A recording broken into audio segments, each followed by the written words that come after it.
I'm not gonna lie, the first time I heard that Twisted Metal was becoming a series, I laughed.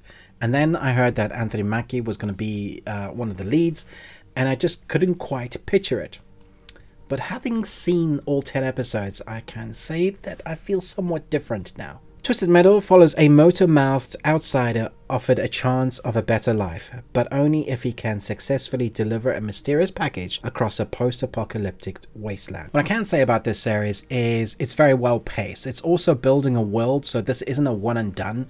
At the end of the 10 episodes, there is a completed story arc, but there's a wider building world arc story that looks like it could be multiple seasons. But you will feel satisfied once you reach the end that there's a conclusion to the beginning part of that story.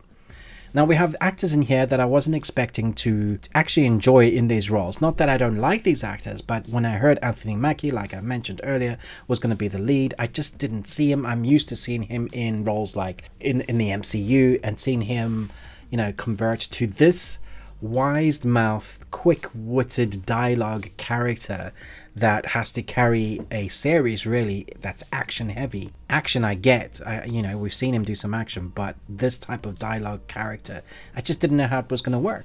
But thankfully, he is all over this character, the sort of happy-go-lucky character that's a little bit off edge, not quite all there, that's lived in a post-apocalyptic world, and he's trying to face people killing him in every turn, at every corner.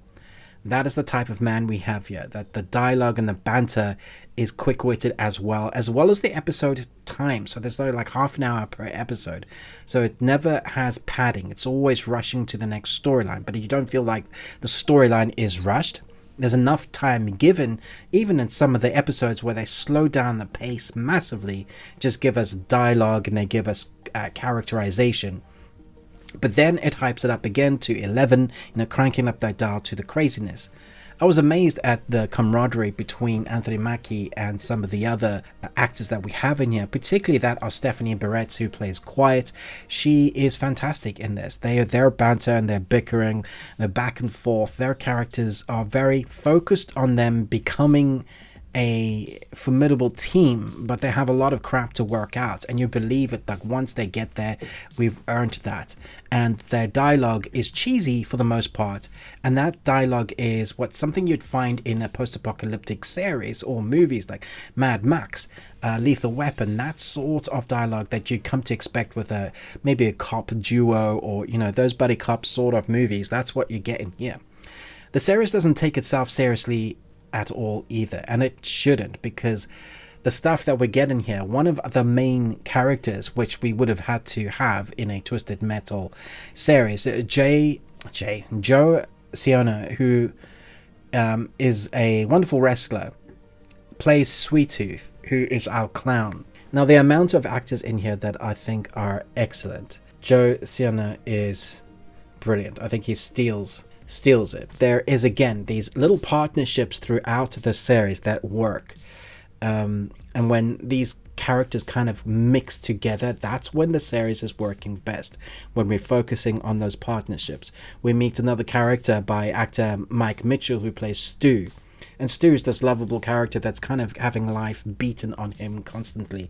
But we see him kind of pop up, and his character kind of grows. This progression of learning of what he wants out of life. And that rarely happens, surprisingly, with all of our characters. There's an amazing amount of depth to our characters, or given to the characterization of our characters, even though it's tongue-in-cheek, even though it's quirky dialogue, even though it's fast frenetic action, lots of racing, and we have a journey storyline with our milkman, who is played by Anthony Mackie, who is this delivery man that has to go and do this mission. In amongst that, all these relationships form. So you end up caring about the characters, enjoying the craziness that's on screen. And then for me, I just thought Joe Siona as Sweet Tooth knocked it out the park as the clown. I thought he had presence for days. I could stand to see a lot more of this. Don't go in thinking this is Oscar-winning performances. This is just one of those series you will enjoy because it's not taking itself serious. It's really having fun with the genre it's in, not asking too much of you. Quick bite-sized episodes, but also just great fun to watch. I think everybody should stick this on their list. If you're not looking for like highbrow, but you're not looking for something that's trying to beat you around the bush, saying, hey, this is really intelligent TV, rather just pure escapism. And that's what I wanted from a series based on a crazy game. And so I'm going to give this 4 Nicolas Cages out of 5 because You got one.